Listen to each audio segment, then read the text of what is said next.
Ko gero daugiausiai naudos iš užsienio klubų Klaipėdoje turi vietos Neptūno krepšinio klubas, kuris gali rinktis varžovus draugiškoms rungtynėms iš tuzino komandų.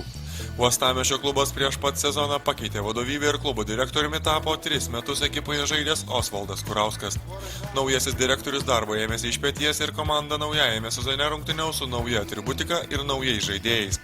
Į Neptūną buvo sugrąžintas patyręs Martynas Mažeika, pasirašytos ilgalaikės sutartys su keliais jaunais klaipėdiečiais. Tiesa, kol kas komanda turi 9 krepšininkus, o vienas jų į Lietuvą atvyko tik vakar ir su komanda dar nesitreniravo. Klubas į peržiūrą pakvietė 2,16 m amerikietį vidurio puolėją Luką Ponerį. Yra keletą minčių, dabar nenorime atskleisti, keletą kandidatūrų dar svarstame, žiūrėsim. Artimiausiai ateityje išvysime, tikimės į turnyrą, kuris vyks Šakiuose. 24-26 dienomis jau turėti pilną sudėtį. Komandos vadovybė tikisi, jog klubui pavyks surinkti 1 milijono litų biudžetą, kuris turėtų būti gerokai didesnis nei pernai.